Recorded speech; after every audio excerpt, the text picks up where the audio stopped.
and at the time, it was thought that my condition was non-cancerous. The surgery was successful. However, tests after the operation found cancer had. Catherine had been feeling unwell, subtle changes that worried both her and William. The doctors recommended an urgent scan, hoping to find answers quickly, but when the results came in, the room fell silent. "This isn't what we expected," one specialist admitted, leaving a heavy pause in the air. What did the scan reveal? Could it be serious? How would this affect Catherine, her family, and the children who depended on her? William was left devastated, grappling with a shocking discovery that no one could have anticipated. A single scan had changed the course of their lives in an instant. A morning that changed everything. Catherine woke that Tuesday with no reason to expect anything different. She had attended dozens of medical appointments over the years, each one careful and thorough, but none had ever caused her real concern. This morning felt the same at first. She dressed in comfortable clothes and tied her hair back simply. William was already awake, sitting at the edge of their bed with his phone in hand, scrolling through messages he barely read.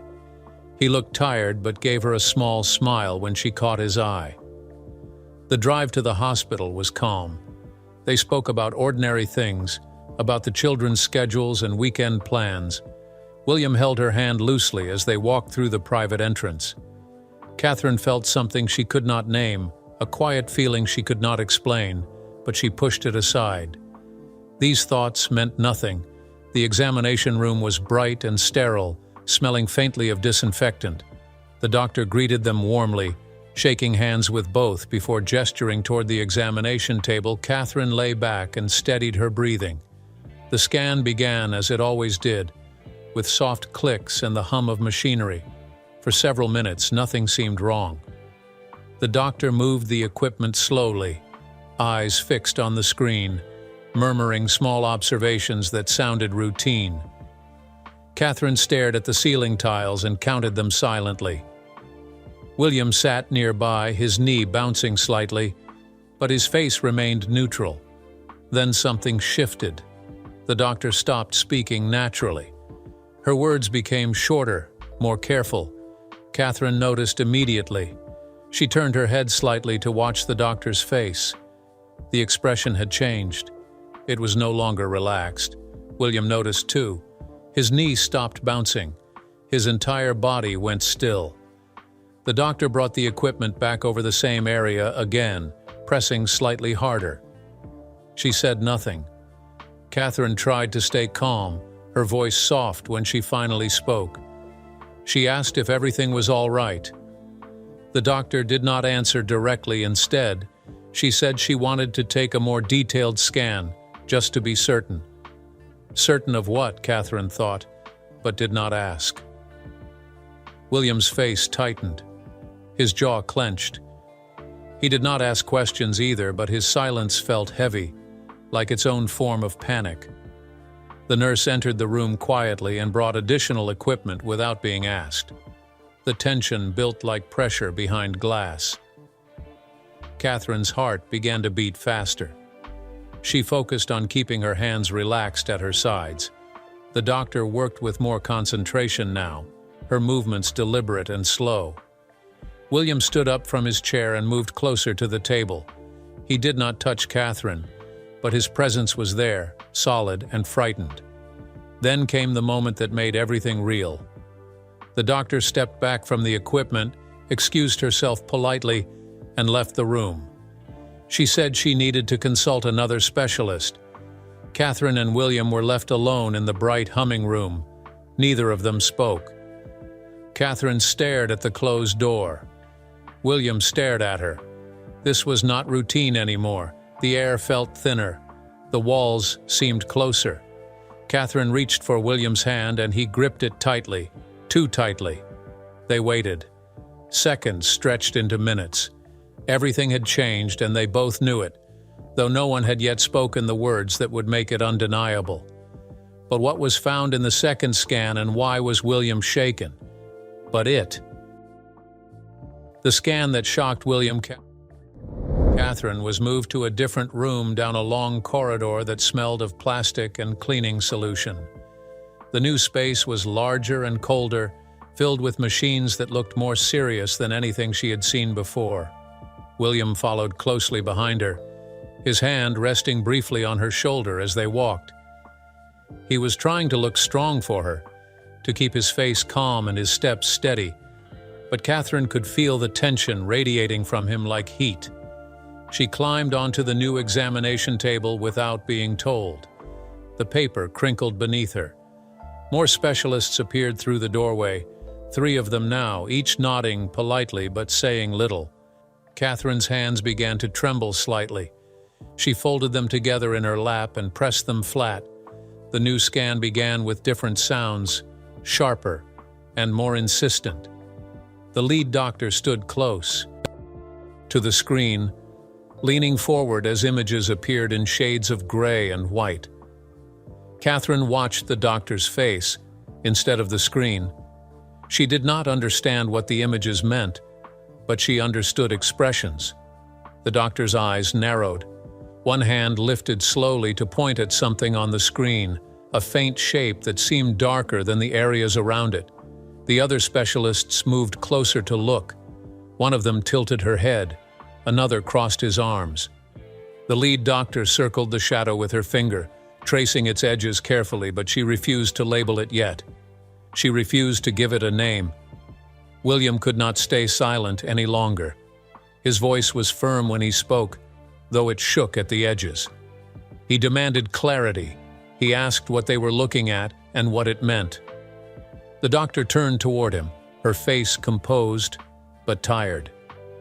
She insisted more tests were needed before anyone could say anything definitive. This uncertainty shook William more than an outright answer would have. He wanted facts, even terrible ones, because facts could be fought. Silence and waiting felt like drowning. Catherine tried to lighten the mood with a small comment about how long the morning had become, but her voice cracked halfway through. No one smiled. The room felt smaller. Catherine was asked to rest in an adjoining room while the doctor spoke privately with William. She protested quietly, saying she wanted to hear whatever they had to say, but William touched her arm and told her it would only be a moment. She knew he was lying. She sat alone on a cushioned chair and stared at her hands. In the other room, William sat across from 2 senior specialists who looked deeply concerned. Their faces were professional but not unkind. They showed him images on a tablet, pointing to the same shadow Catherine had seen on the larger screen. They explained the anomaly in careful language, discussing possible causes without committing to any single explanation. The words they used were vague but terrifying: unusual growth, abnormal pattern, requires urgent investigation. Each phrase landed on William like a stone. He felt his chest tighten, his breath becoming shallow and difficult. He struggled to ask the right questions, the ones that would unlock real answers, but his mind felt sluggish and confused. The doctors explained the range of possibilities with their hands folded on the table between them. Some outcomes were mild, they said. Others were severe. They could not say which was more likely until further procedures were completed. They advised immediate follow-up tests, possibly within days. One doctor mentioned the word biopsy. Another mentioned monitoring protocols. The emotional weight hit William all at once. It was not one feeling but many, crashing into him together. Fear for Catherine, anger at the uncertainty, guilt for not protecting her from this somehow, even though he knew that made no sense. He nodded at the doctors without really hearing their final words. When he stood to leave the room, his legs felt weak. He steadied himself against the door frame for just a second before walking back to where Catherine waited. She looked up when he entered. Her eyes searched his face. He tried to smile. He failed. However, what was even more heartbreaking was Catherine's emotional breakdown when she saw William's face. Catherine's breakdown. William returned to the small room where Catherine waited, his footsteps slow and deliberate. He was trying to hide his panic, to arrange his face into something neutral and calm, but the effort itself gave him away. Catherine looked up the moment he entered. She studied his expression with the kind of focus that comes from years of knowing someone deeply. She saw everything in his eyes before he said a single word. The fear was there, raw and unmistakable. The uncertainty was there too, heavy and suffocating. She sat very still for a moment, her hands gripping the edges of the chair. Then her voice came out soft but heartbreaking. "It is bad, is it not?" she asked. It was not really a question. William moved toward her quickly, kneeling down so their eyes were level. He tried to reassure her, reaching for her hands and holding them tightly. He told her they did not know anything for certain yet. He said the doctors were being cautious, that more tests would bring clarity. But his voice was unsteady, shaking despite his best efforts to control it. Catherine heard the fear beneath his words. She began to cry quietly at first, tears slipping down her cheeks without sound. Then her shoulders started shaking. Her breath came in short, broken gasps. William pulled her into his arms and held her as tightly as he could. She pressed her face against his shoulder and let herself fall apart. They were both terrified of the unknown, of what might come next, of all the terrible possibilities that had no shape yet. After several minutes, Catherine pulled back and wiped her eyes with trembling fingers. Her face was red and swollen. William brushed a strand of hair away from her forehead. They sat together in silence, neither knowing what to say. Eventually, Catherine spoke again. She said they should not inform anyone else yet, not the children, not their families, not the staff, not until they knew more. William agreed immediately. The idea of speaking the words aloud to others felt impossible. It would make everything too real. They decided to carry this weight alone for now. A moment of shared silence settled over them, heavy and profound, like the ground shifting beneath their feet. Everything familiar suddenly felt unstable. William insisted on driving when they left the hospital. Catherine did not argue. She climbed into the passenger seat and buckled herself in slowly, her movements careful and deliberate. William started the engine and pulled out into traffic. The car was painfully silent. No music played. Neither of them spoke. Catherine stared out the window at the passing streets, watching people walk along sidewalks and wait at bus stops. Their lives seemed so simple and untouched. She felt suddenly distant from all of it. Her mind drifted to the possibilities the doctors had mentioned. She thought about the children, their faces bright and unaware. She remembered recent moments with them, small promises she had made about future trips and holidays. Would she keep those promises? The question made her stomach twist. William's knuckles turned white on the steering wheel. He gripped it so hard his hands began to ache. He glanced at Catherine every few seconds, checking her face, watching for signs that she might collapse. She looked pale and distant, like she was somewhere else entirely. Halfway home, Catherine suddenly felt faint. A wave of dizziness washed over her and her vision blurred at the edges. She told William to stop. He pulled the car over immediately onto a narrow roadside shoulder.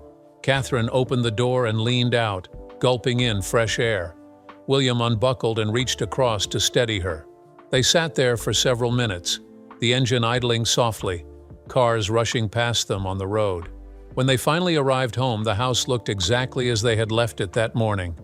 The same rooms, the same furniture, the same light coming through the windows. But everything felt different now. They stood in the entrance hall together, not speaking, feeling like strangers in a familiar space. The walls seemed to close in. The air felt thin. Catherine walked slowly up the stairs toward their bedroom. William followed behind her, watching her every step, afraid she might fall. The night of endless thoughts. They put the children to bed without revealing anything. Catherine read stories with her usual gentle voice, kissed foreheads, and tucked blankets around small shoulders. William stood in the doorway watching, his arms crossed tightly over his chest. The children noticed nothing wrong. They laughed and asked for one more story, one more glass of water, one more hug. Catherine gave them everything they asked for, her smile never faltering even though it felt like wearing a mask. When the last light was turned off and the last door pulled shut, the pretending finally ended.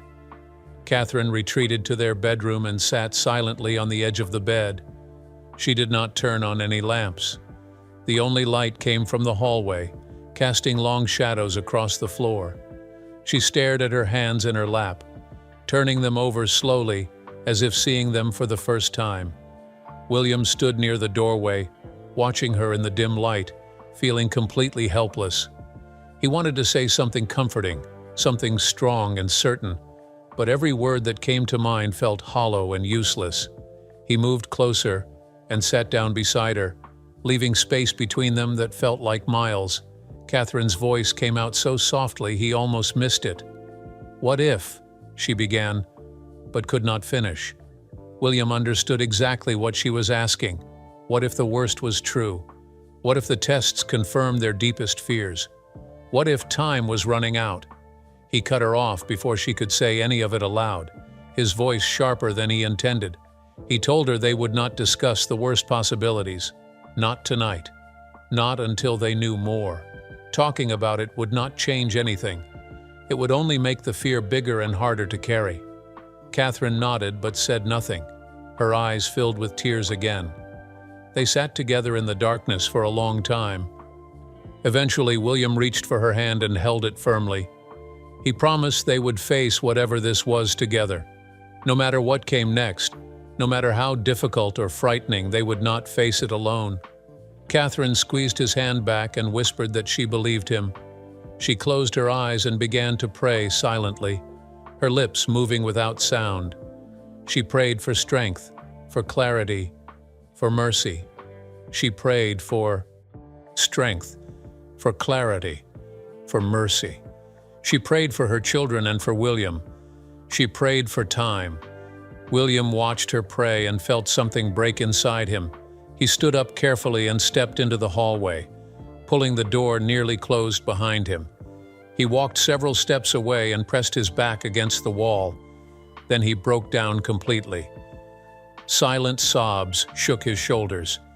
He covered his face with both hands and let himself fall apart where Catherine could not see him. But this pain was only the beginning. The specialist's warning was about to bring their world crashing down. The specialist's warning. They returned to the medical facility the next day under a gray morning sky that promised rain but delivered none. Catherine had barely slept. Her eyes felt heavy and raw, but she forced herself to move through the motions of getting ready. William had not slept at all. He had spent the night sitting in a chair beside their bed, watching her breathe, terrified of what the coming hours might bring. They drove in silence again, the same route as before, but everything looked different now. Every building, every street corner felt like part of a journey they did not want to take. Catherine underwent additional scans the moment they arrived. The nurses were kind but efficient, moving her from one room to another with practiced ease.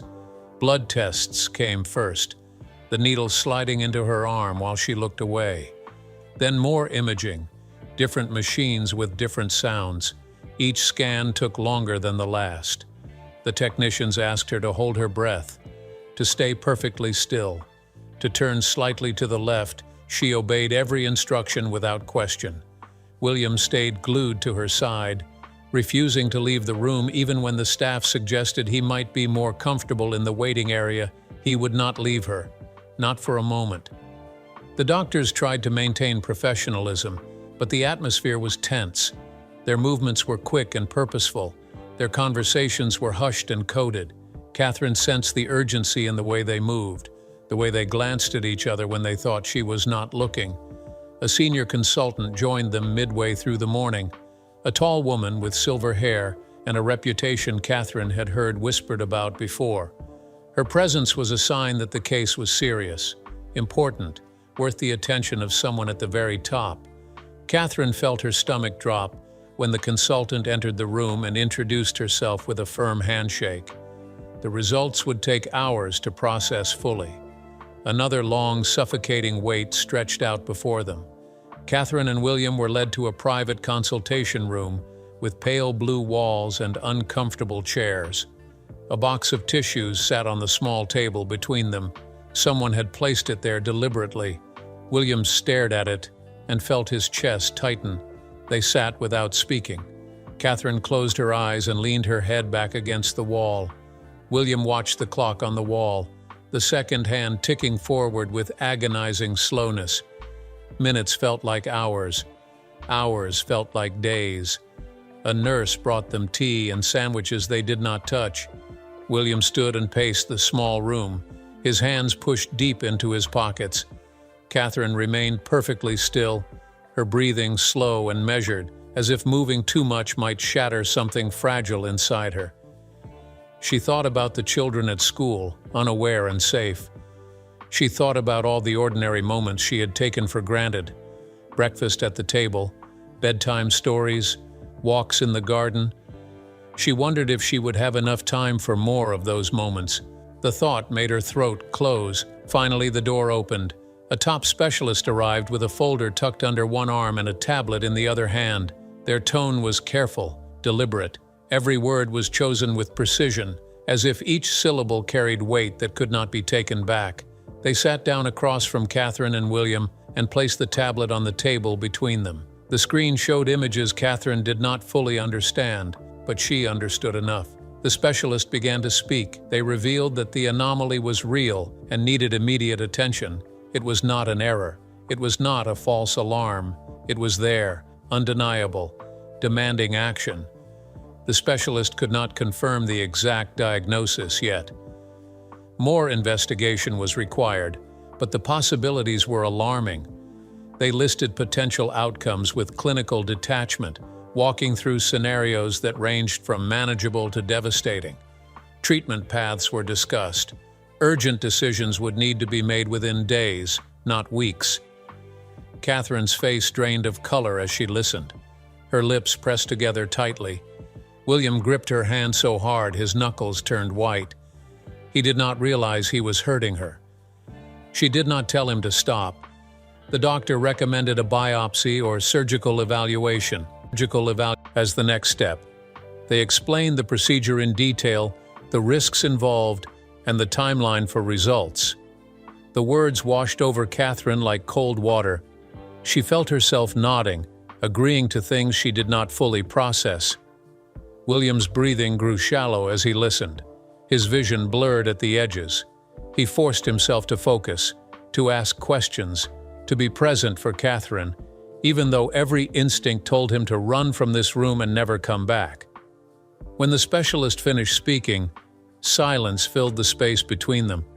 Catherine finally spoke, her voice barely above a whisper. She asked when the procedure could be scheduled. The specialist checked the tablet and said they could arrange it within 48 hours. Catherine nodded again. She thanked the doctor quietly, politely, as if they had just discussed something routine and unimportant. William stood when the specialist left the room. He turned away from Catherine and pressed his palms against the wall. His head bowed. His shoulders shook. Catherine rose and moved to him, wrapping her arms around him from behind. They stood that way for a long time, holding each other in a room that smelled of fear and antiseptic, knowing that the hardest part was still ahead. The longest wait of their lives. Catherine sat in the consultation room long after the specialist had left, staring at the spot where the doctor had been sitting moments before. The chair was empty now, but the words still hung in the air like smoke. She had to decide whether to go through with invasive testing. The procedure was not simple. It carried risks, pain, recovery time, and at the end of it all, there was no guarantee the answers would be the ones she wanted to hear. William sat beside her, his jaw tight, his hands clasped together so hard his fingers had gone pale. He was torn completely in half. Part of him desperately wanted answers, concrete facts they could face and fight. But another part of him feared the outcome more than he feared anything else in his life. They debated privately in that small room with its pale blue walls and flickering overhead light. Both were emotional but trying desperately to stay rational. Catherine spoke first, her voice steady but fragile. She said they needed to understand what they were dealing with. Without the procedure, They would be living in uncertainty, trapped between hope and terror with no way forward. William countered quietly, asking if knowing would truly be better. What if the truth was unbearable? What if the procedure itself caused harm? What if they learned something that could not be fixed? His questions were not accusations. They were fears spoken aloud, raw and unfiltered. Catherine turned to face him fully. Her eyes were red but clear. She told him she understood his fear because she felt it too, every second of every minute. But living without knowing felt worse than any truth they might face. She needed to know what was happening inside her own body. She could not move forward, could not make plans, could not protect their children or prepare for what came next without information. William listened and felt something crack inside him. He nodded slowly, his throat too tight to speak. Catherine reached for his hand. She was strong at that moment, but her fingers were shaking. She whispered that she was scared. The admission broke something in William. He pulled her close and held her, both of them silent, both knowing the decision had already been made. William tried to be her anchor even as he felt like he was drowning inside. He told her he would be there every step of the way. He promised she would not go through any of this alone. Catherine rested her head against his shoulder and closed her eyes. They sat that way for a long time, drawing strength from each other in a way that felt both natural and heartbreaking. Eventually, Catherine pulled back and wiped her eyes. Her voice was firmer now. She said she needed to know the truth no matter how difficult she would go through with the procedure. William looked at her and saw courage he did not know if he could match. He agreed. They stood together and left the room to find the nurse and schedule the urgent next step. The procedure was arranged for 2 days later. Those 48 hours passed in a strange blur of normalcy and terror. Catherine went through the motions of daily life. She made breakfast. She helped with homework. She attended a scheduled meeting and smiled at the right moments. But underneath it all, fear lived like a second heartbeat. William watched her constantly, searching her face for signs of collapse. But she held herself together with a strength that amazed and frightened him.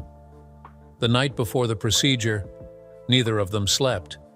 They lay in bed side by side, holding hands in the darkness, saying nothing because there was nothing left to say.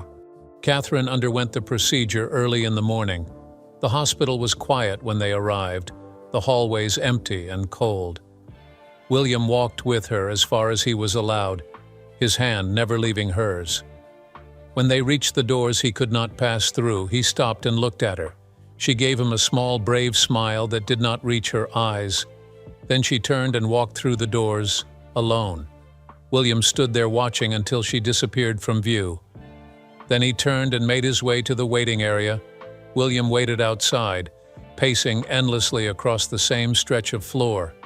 His footsteps echoed in the empty corridor. He tried to sit, but could not stay still. His mind raced through every possible outcome, every fear he had tried to suppress. He thought about Catherine lying on a table somewhere beyond those doors, vulnerable and alone. He thought about their children, who still knew nothing, who were at school believing this was just another ordinary day. He thought about how life could change in one single moment, how everything solid could become fragile without warning. A nurse appeared after what felt like hours, but was only 40 minutes. She told William the procedure had gone as planned. Catherine was in recovery. He would be able to see her soon. William thanked her, his voice rough and unsteady. The nurse disappeared back through the doors. William resumed his pacing. Doctors would send samples to specialists for analysis. The results would take time, days, possibly a week. The waiting was not over. It had only just begun. William met with a consultant while Catherine was still in recovery. The doctor was an older man with kind eyes and a direct manner. He spoke honestly about the risks Catherine had just taken and the risks that still lay ahead. He explained what the tests would look for, what different results might mean, what treatment options existed for various scenarios. William listened carefully, forcing himself to absorb information his heart wanted to reject. He asked questions about survival rates and treatment success. The consultant answered each one with careful honesty, never sugarcoating but never removing hope entirely. When the conversation ended, William felt both more informed and more terrified than before. Hours dragged on until Catherine was finally wheeled out. She looked pale and exhausted, her eyes heavy with medication. William moved to her side immediately and took her hand. She squeezed weakly but did not speak. The nurse explained the post-procedure care instructions, the signs to watch for, the follow-up appointments already scheduled. William nodded at everything, committing it all to memory. Catherine was cleared to go home. William helped her into a wheelchair and pushed her slowly through the hospital corridors. She rested her head back and closed her eyes. William held her hand tightly the entire drive home. The roads were busier now, afternoon traffic filling the streets with ordinary people going about ordinary lives. Catherine dozed in the passenger seat, her breathing slow and even. William drove carefully, avoiding bumps, taking turns slowly. When they arrived home, he helped her out of the car and up the front steps. She was unsteady on her feet, leaning heavily against him. He guided her inside and up the stairs to their bedroom. She lay down fully clothed, too tired to change. William pulled a blanket over her and sat on the edge of the bed. Catherine opened her eyes briefly and looked at him. She whispered that she was glad it was done. William brushed hair back from her forehead and told her to rest. She closed her eyes again and drifted into sleep within moments. William sat watching her breathe, his hand resting gently on her arm. Outside the window, the afternoon light was beginning to fade. The house was quiet. The children would be home soon, expecting dinner and homework help, and all the normal rhythms of family life. William would give them that. He would keep everything normal and safe for as long as he possibly could.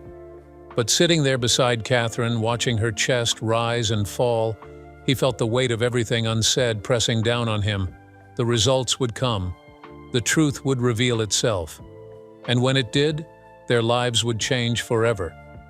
Until then, all they could do was wait and hope and hold on to each other with everything they had left. However, the results that came out soon shattered this hope. The results that shattered them. The call came on a Thursday afternoon, 6 days after the procedure. Catherine was sitting in the garden watching the wind move through the trees when her phone began to ring. She saw the hospital number on the screen and her entire body went cold. William was inside the house when he heard her answer, her voice suddenly sharp and tense. He moved to the window and watched her through the glass. Her face changed as she listened. The color drained away. Her free hand rose to cover her mouth. When she ended the call, she sat perfectly still for a long moment before standing and walking slowly back inside. She found William in the hallway. Her voice was flat when she spoke. The hospital had asked them to return immediately. Not tomorrow, not next week. Immediately. Catherine looked at him with eyes that already knew she said they would not call them back this quickly unless the results were bad, unless something needed to be done right away. William felt the floor shift beneath him but forced himself to stay steady. He asked if she wanted him to drive. She nodded. They collected their things in silence and left the house without telling anyone where they were going. The drive felt longer this time, even though they took the same route. Every red light lasted an eternity. Every turn brought them closer to words they did not want to hear. Catherine sat with her hands folded tightly in her lap, her knuckles white. William kept his eyes on the road, but his mind was elsewhere, racing through possibilities, bargaining with a God he rarely thought about. When they arrived at the hospital, a nurse was waiting for them at the entrance. She led them through corridors they now knew too well. Another consultation room, another heavy silence that pressed down on them like a weight they could not carry. The specialist entered within minutes. It was the same doctor who had spoken to them before, the one with the careful words and measured tone. But today something was different. The doctor's face was grave. The movements were slower. Papers were laid on the table between them with deliberate precision. The specialist sat down and took a long breath before speaking. That single breath told Catherine everything. Her heart began to pound so hard she could hear it in her ears. What they found was serious. The word hung in the air like a blade, serious enough to demand urgent treatment. The specialist began to explain the results with clinical language that felt too clean for what was being described. The anomaly was not benign. The cells were abnormal. The growth pattern was aggressive. Immediate intervention was required. Surgery would be necessary. Additional treatment would likely follow. The timeline was tight. Decisions needed to be made within days. William's world collapsed as he listened. Every word felt like a blow. He tried to focus on the facts, on the information they needed to make choices, but all he could hear was the underlying truth: Catherine was sick, dangerously sick, and time was not on their side. Catherine struggled to stay strong. She sat upright in her chair, her hands folded, her face composed. She asked questions about the surgery, about recovery, about success rates. Her voice was steady for the first few minutes. But halfway through the explanation, something broke. Her composure cracked. Tears began to fall silently down her cheeks. Her breathing became uneven. She pressed a hand to her chest as if trying to hold herself together physically. The specialist paused and offered tissues from the box on the table. Catherine took them but could not stop crying. William reached for her hand and held it tightly. He felt completely powerless. There was nothing he could do to fix this, nothing he could say to make it better. He could only sit beside her and witness her pain. The specialist gave them time. Minutes passed in silence except for Catherine's quiet sobs. Eventually, the doctor continued, explaining the surgical procedure in detail, the risks involved, the best-case and worst-case scenarios. They discussed dates. The surgery could be scheduled within the week. Catherine nodded through her tears. She agreed to everything. What choice did she have? William asked about alternatives, about less invasive options, about anything that might spare Catherine the trauma of major surgery. The specialist was gentle but firm. This was the path that offered the best chance. Delay would only make things worse. When the consultation finally ended, Catherine and William were given folders full of information they would need to review: consent forms, pre-surgery instructions, contact numbers for the surgical team. They left the hospital carrying papers that felt heavier than they should. The walk back to the car was silent.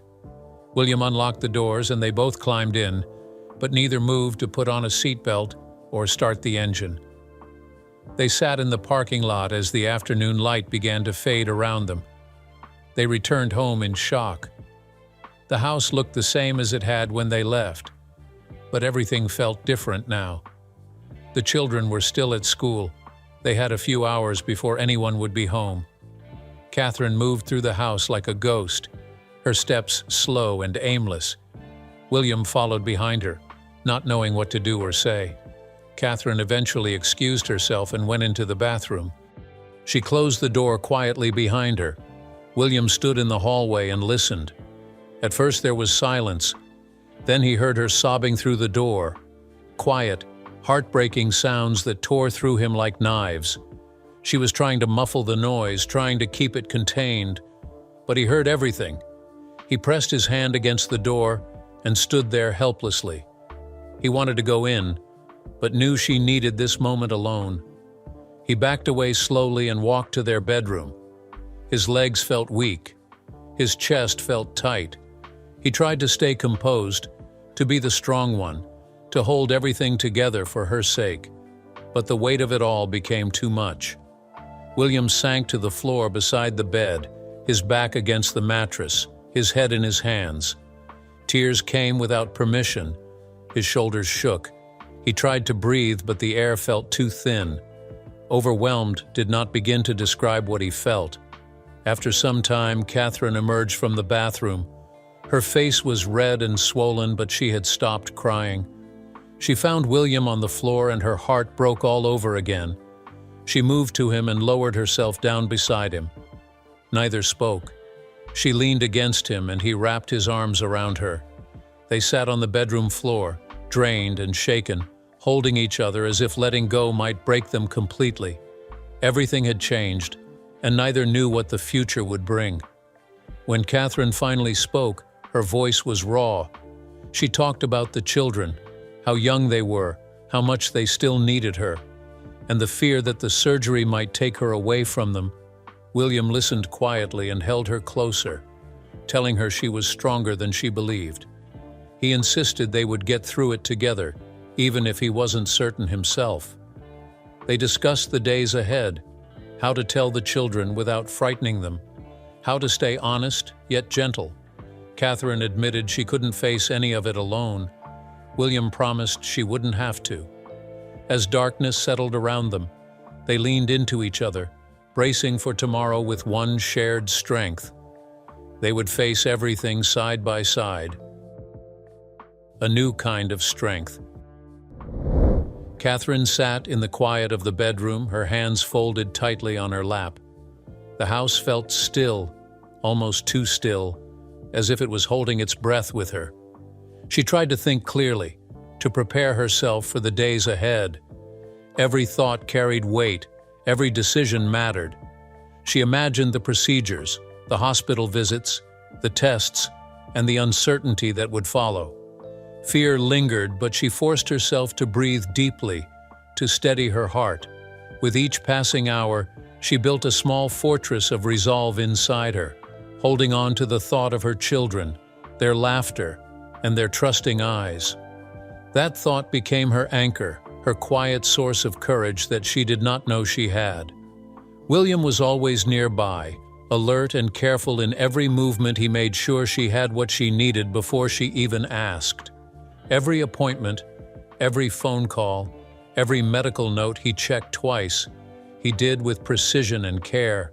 He refused to leave her side for long. Even when she insisted he rest. In his eyes, she saw devotion and an unspoken promise. She would never face any of this alone. He carried his own worry silently, hiding the knots in his chest behind gentle smiles and careful words. His presence was steady, a grounding force she could rely on when the world felt uncertain. The children sensed the tension before it was spoken. Their eyes searched for answers, their questions often left unasked. Catherine felt the weight of their innocence pressing on her, reminding her why she had to be strong. Each moment became a lesson in patience and resolve. William watched them closely, shielding their little hearts from fear while keeping Catherine supported. Together they started to navigate the next steps, each small action a victory against the shadow of uncertainty. Appointments were scheduled, decisions made, routines adjusted. Every day brought new challenges, but also a growing sense of unity between Catherine and William. Fear lingered but no longer controlled them. In its place, a quiet strength emerged, born of love, courage, and a determination to face every test together. Each step forward, however small, became a testament to their resilience. Side by side, they learned to carry the burden and the hope alike, finding in each other a strength neither had known before, ready to meet the unknown with courage.